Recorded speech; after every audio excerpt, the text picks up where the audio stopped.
Satnam, Waheguru Ji Ka Khalsa, Waheguru Ji Ki Fateh. Welcome again to another in our continuing series, Your Miracle Mantra Moment. And today I just want to say thank you to all of you who are tuning in actually on time. It's nice to know that we are connecting in real time. I know that many of you will probably see this video, this recording later after the fact, but it is really nice to feel connected in real time, in the moment, with those of you who are tuning in during the actual program. So I appreciate that. It makes us all feel a little more connected as we can't go out in the world easily and connect to each other. At least if we have this these few minutes together, it helps to feel that connection. So another thing that's going to, I hope, help you feel connected is the chanting of the Dandan Ram Das Guru, which we will do in just a moment. And you know, as I always say, you can go back and watch some of these earlier programs, some of the talks that, the topics that I've talked about, you may find interesting and helpful. And I also want to take a moment just to remind you that tomorrow I have a new guest in the program, Home Kirtan and Chat, and that guest will be Taran Kaur from the UK. And she is a young and up and coming music artist from the UK who is doing both Gurbani Kirtan and also writing songs. And I think that she has a lot to say. So we're going to enjoy having her as a guest tomorrow. So I want to get to the music part of the program today, chanting the Dandan Ram Das Guru. And in honor of my guest tomorrow, Taran Kaur, who plays guitar, I thought I would play it on guitar today. I don't normally play guitar, but I think it was just a nice variation. So I hope you'll enjoy this. Please chant along with the mudra or not, and we'll see how it goes.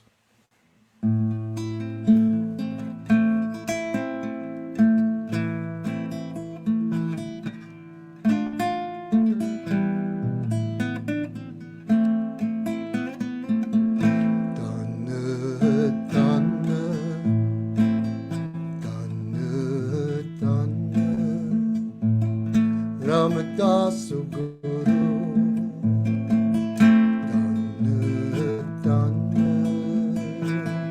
Ramdas Guru,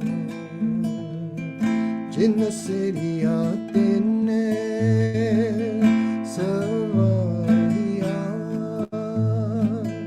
Jinn Siriya Tine Savariya,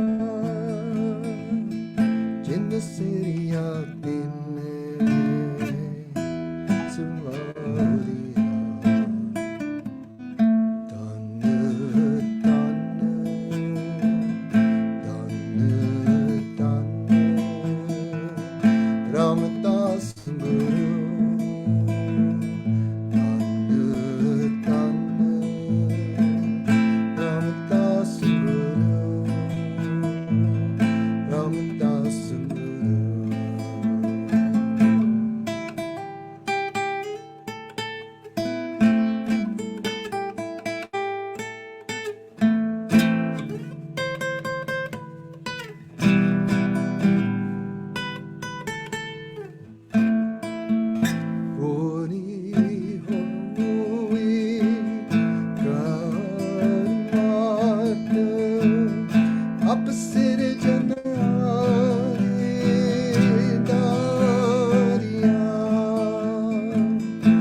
Jinna Siriya Tinne Samaria,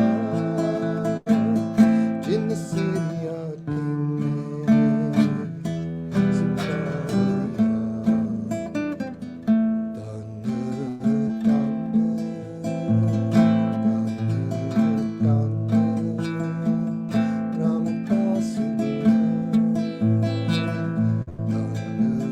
Tanne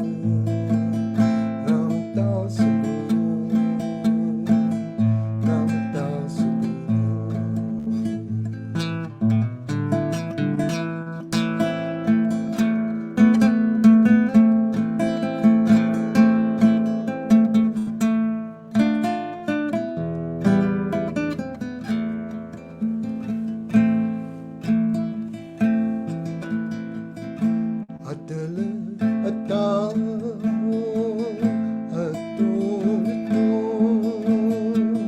Get out into the party, Maria.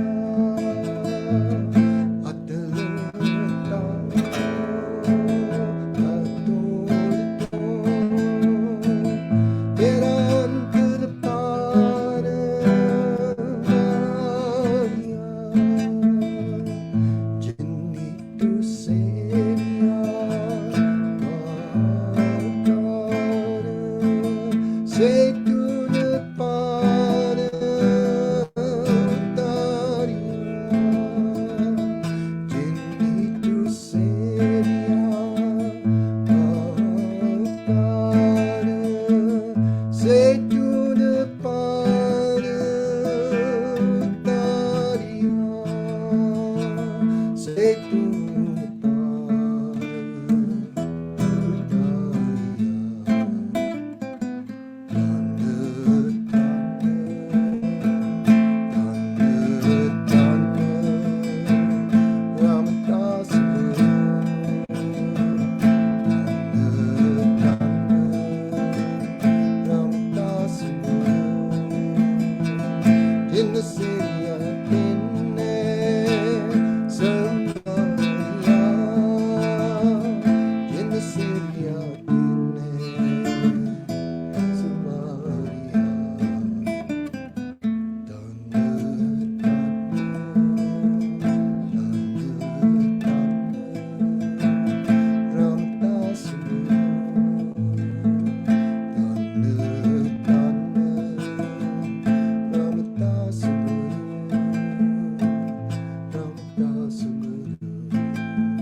So, welcome again to those of you who have just arrived.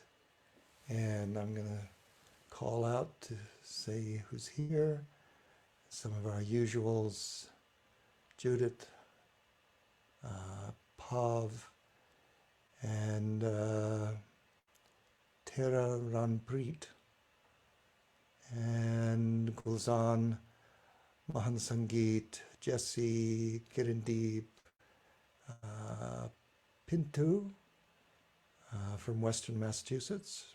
Oh, but in Delhi, okay. And we've got Leilani, and great. And then we've got Love Mariposa and Ravi Nam from Puebla. Oh, I see. Okay. And whoever Seek Believe might be, we'll see. Oh, there you are. Mercado. Oh, Mercado. Okay. Okay. So welcome. And Yanina, welcome. So from Spain, yes. So thank you all for joining. And please, if you have any questions, feel free to post them in the comments. And if I can, I'll get to them. I thought I'd take a few minutes today just to talk a little bit about some of the other compositions that Guru Ram Das is known for.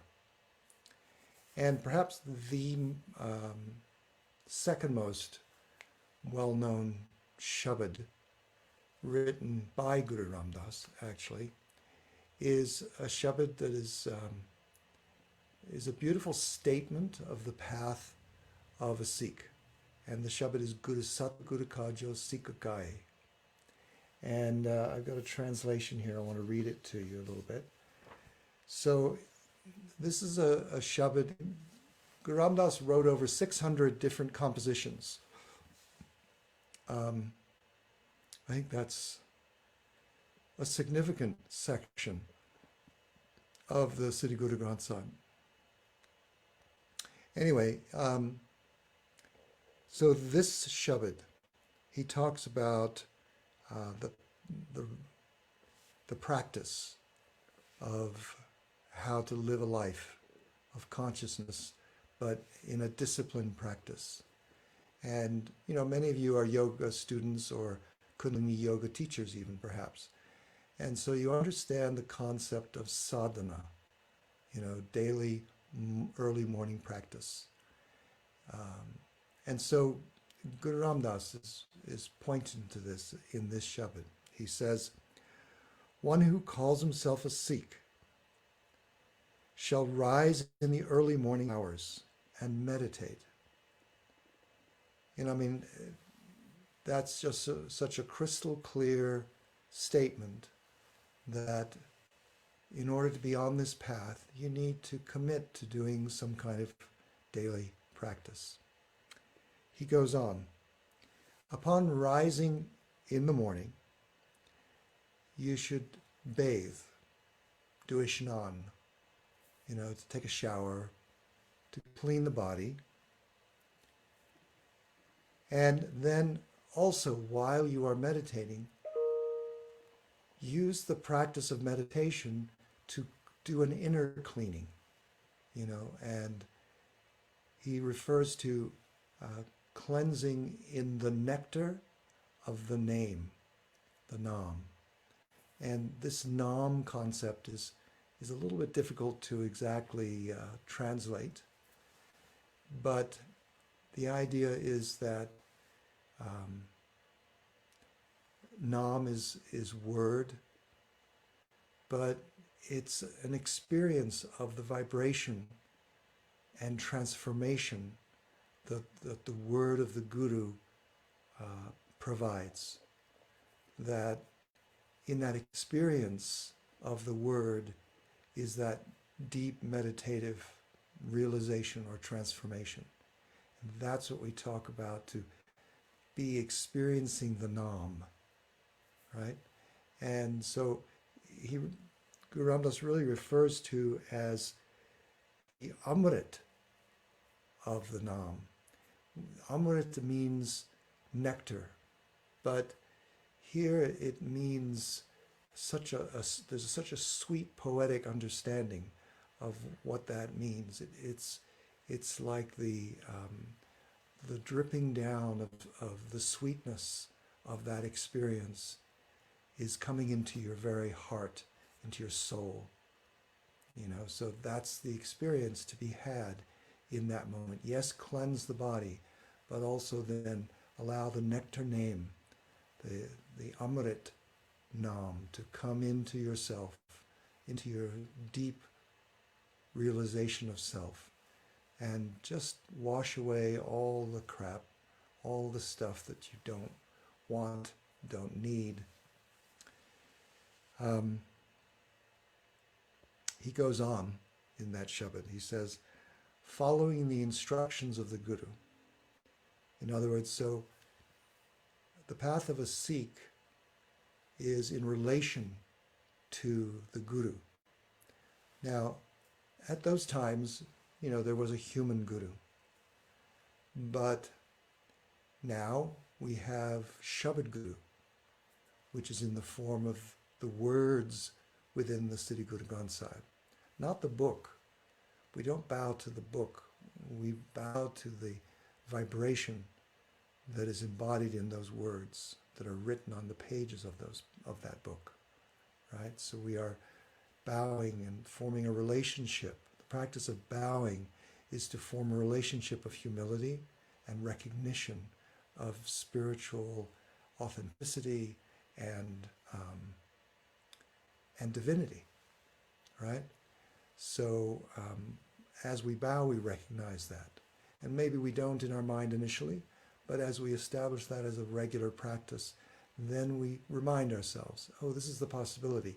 If we practice this, slowly our eyes will open.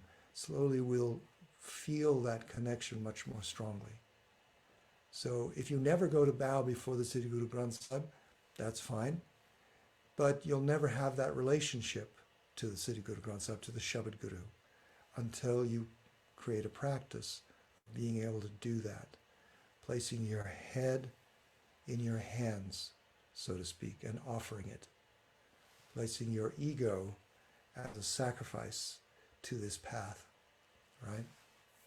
So Guru Ram Das goes on. So following the instructions of the Guru, you should chant the name Har, or Har Har, as it's actually written in the Shabad. The line is, let's see here. Upades Guru Har Har Japa Japave, meaning that you should repeat that word, that sound, that we call it the name, but it is really a mantra. It is that sacred sound that invokes within us the connection to that highest infinite divine self, right? So Guru Ram Das goes on to say that all errors of judgment, all misdeeds, all negativity shall be wiped clean as you practice. Now, obviously, it may not happen the first time. This is something that, as you establish a practice, it's like water from a very small stream trickling over a rock. You know, it's not going to erode that rock right away, but over time, that will happen. Guru Ram Das goes on to say, then, at the rising of the sun, sing Gurbani. In other words, sing these words, chant them, celebrate them. And so, as we do our sadhana, as we are finishing our sadhana and the sun is coming up, then we join together in Sangat. And obviously, that's difficult right now, but even in family groups, we can join together and sing together, sing these words of Gurbani, the Guru's words, Guru Bani, right? And the Guru says, even if you're able to sit, great, if in meditation, but even if you have to get up and move around, you know, that's okay, sitting or standing, just keep these words going through your meditative mind. Guru Ram Das goes on to say, one who meditates on Har Har with every breath, in other words, not just as you're sitting, but as you get up and move through your day,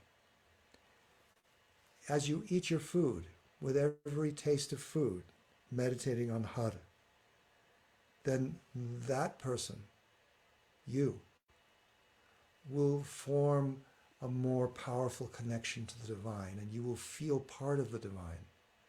You will not be separated from that feeling, right? Guru Ram Das finishes up where he says, that person for whom that connection is built strong through the practice, the divine shines their light of grace upon that person, and they gain more wisdom. You know, it's within the practice there is more to be gained, more to be learned. It isn't just you take a piece of information and then you practice that. Within that practice, there is knowledge, there is wisdom to be gained. And then finally, Guru Ram Das says, I recognize within other people that light and I bow to it. And that we each, as we recognize that in others, we can be inspired within ourselves to do more of the practice and inspire each other to do more of the practice. So that's a very powerful composition by Guru Ram Das, and I thought it was worth sharing to you. It's very well known, and it is often sung in the gurdwaras around the world. Many people know the words by heart, And so it is a very powerful teaching from Guru Ram Das.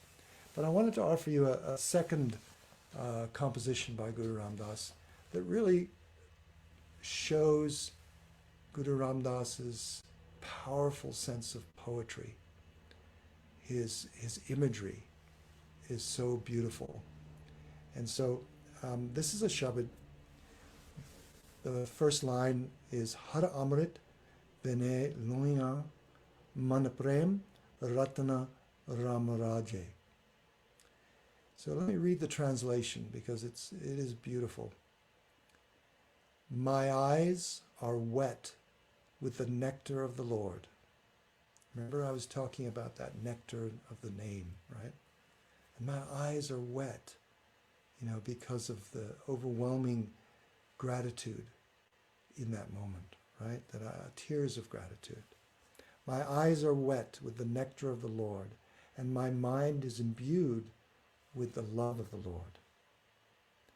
The Lord applied his touchstone to my mind and found it 100% gold.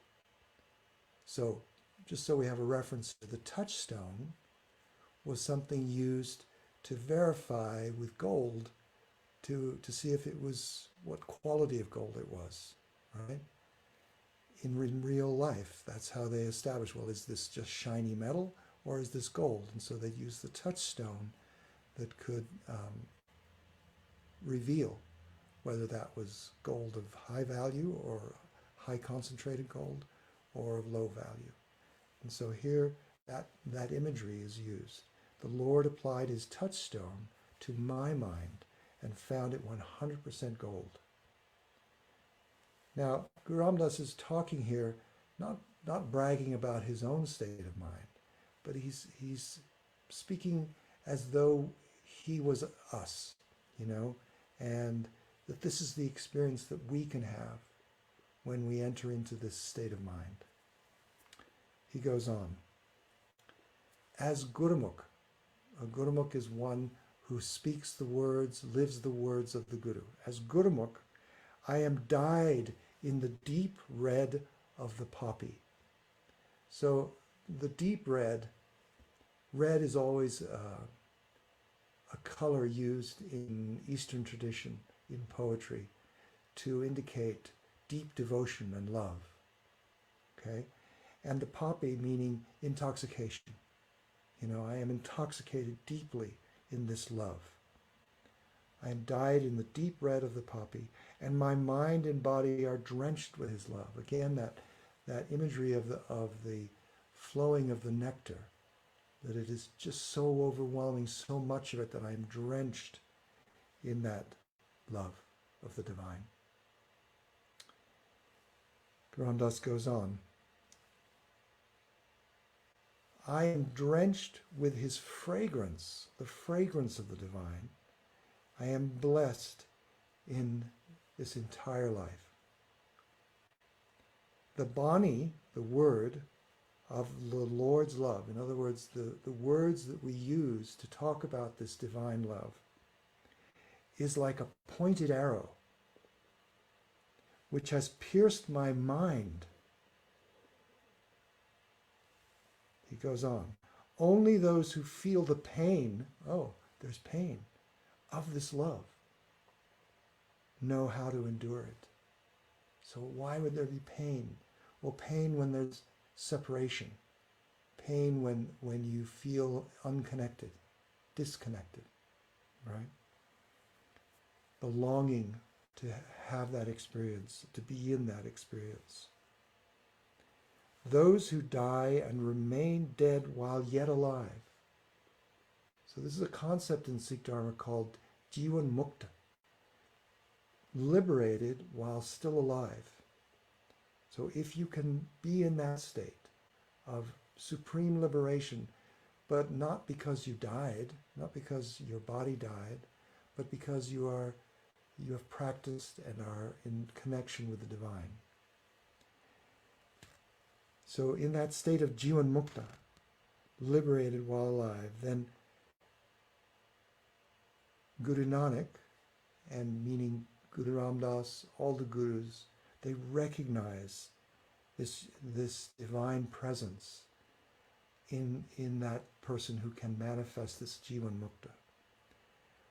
And that because of that, there is this recognition that is like a hand reaching out to give support and bring closer and cross this lifetime that we live in this human form with more ease and success because of the blessing of the gurus in recognition for the work we have done to be in that divine state of Jivan Mukta. So this is a beautiful poem, beautiful poetry within the composition. And as I say, Guru Ram Das wrote many. And these were just two I thought we would talk about a little bit today. And I'm going to just take a quick look, see if I see any questions that are worth bringing up to talk about. And I am not seeing any. But we have about 10 more minutes, so if any of you are holding back, feel free just to pop that question in the comments section. Guru Ram Das was unique in some ways, and yet also a continuation of a flow of consciousness from Guru Nanak, through Guru Ram Das, through all of the gurus, through Guru Gobind Singh, and present still within the Shabad Guru, within the Sri Guru Granth Sahib. And I think that it's beautiful when we can connect to what it is about each of the gurus that stands out. And because right now we're using this Shabad Dandan Ram Das Guru to connect to that aspect of healing during this time and embodying compassion for those who are challenged.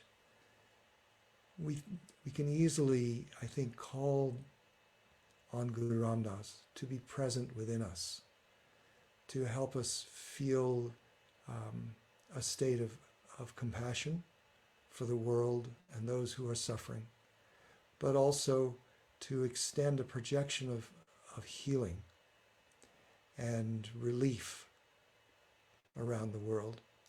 Perhaps you know people who are severely affected by COVID-19 or their families, and you can hold them in your thoughts whenever we chant this Shabad and visualize them surrounded with light, bright white light, and that may help them. You know, these things are subtle. Sending energy to someone else is something that we do. We don't talk about it a lot, but it is a beautiful gift to give to others, even if they don't ask for it, even if they don't know about it. It's all good. You know, sometimes I like to even do that with people who are problematic in my life. You know, we each have friends and family, and then we have lots of acquaintances, and perhaps we have some people who are in our lives for whatever reason who are difficult, you know. They poke us, they provoke us, they agitate us, and there's no solving it. You know, you can't convince them maybe to change, and you can't necessarily get away from them, you know, like an uncle that just really rubs you the wrong way all the time, you know. However, you can start to reframe your own response to that person, your own reactivity, so that you can start to project positive energy around them, a light, and something that is hard at first to do. But yeah. Anyway, I'm getting several comments that asking me to sing Guru Sata Guru Kajo. I could try to make time for that maybe Tuesday. We really don't have enough time today now. But yeah, that's something we could do. I hesitate to divert too much attention away from the main Shabad here that we're doing, but as a special thing, we could do that. And I'm happy to do that. So Pav Singh is asking, let me bring that up. Pav is asking, how can we send that energy? Yeah, I know it's a little esoteric. It's a little hard to talk about. But if you visualize that person's face or their whole body in your meditation, and then you just visualize them being surrounded by light, and you just hold that around them. And it works on two levels. They may or may not be aware of anything, but hopefully it may actually have a positive effect on them, a benefit.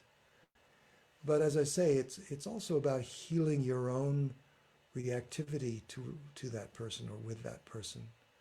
So as you hold them in your thoughts, seeing them blessed with positive light, that then you don't have to be so activated next time you see them.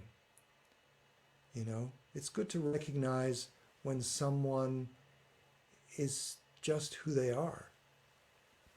There's a fable, a story that is taught in various traditions about the scorpion and the frog. And the scorpion comes to the edge of the river and wants to get to the other side, but he can't swim. So he sees a frog there and he asks the frog, "Please, frog, would you let me climb on your back and take me across the river?" And the frog says, "No, I don't trust you because you'll sting me." And the scorpion says, "Oh, no, I if I sting you, I'll drown too. So why would I do that? Obviously, it's in my interest to keep you alive so you can get me to the other side." And so the frog thinks for a moment and he says, "Okay." So the scorpion gets on his back and they're heading across the river, and somewhere before they get to the other side, the scorpion stings the frog. And as he's dying, the frog says, "Why did you do that?" And the scorpion said, "It's just my nature." So there are people in our lives for whom we cannot hold expectation that they will change. But it's more about us finding ways to accommodate them as they are. Now that's an interesting conundrum, that we have to take on ourselves, is that people who are difficult in our lives, we tend to run away from them. And sometimes that works. But in actual fact, perhaps they're actually there in our lives to make us do the work of learning how to be in understanding, be in love, be in acceptance of people as they are. And sure, if they cross a line, you speak up. But, ultimately, a lot of this work has to be done from our side of the equation, where we have to address our own willingness to step into judgment and anger rather than resolving that through acceptance. Let's see. I'm going to finish up here. Yeah, Deborah has added, connecting to the radiant body. And what she's referring to is that we have an energetic body beyond our physical body, and that has a radiance that can be extended out. You know, we can be aware of the world that way, but we can also reach out and touch the world and have an impact on the world. So that is through the radiant body. Oh, and what does Prabhupada say before I go on that? He says, to send love and energy to uplift someone and ourselves sounds very much in line with Gurmat. Well, I would hope so. That's what we're trying to do, is uplift people. Let's see what... you do know we have no power to do anything. There is only one doer. What you are saying doesn't seem to be Gurmat. Oh, well, okay.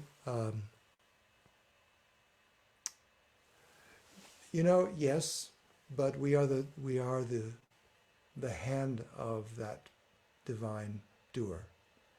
And maybe it's about us recognizing when to be in action for the divine will. So this is a philosophical black hole that no one can win this discussion about, are you the doer or are you not the doer? Of course, the divine is, nothing happens without the divine, but it's sometimes a matter of seeing, seeing the signs, seeing the indication that God is directing us to send energy, to help out where we can. So I'm not saying anyone here is right or wrong, because it's one of those things that people will argue about forever. But I do feel like we do our best to be the instrument of that divine will where we can. And I'm going to wrap it up now. And I appreciate all the involvement in the discussion.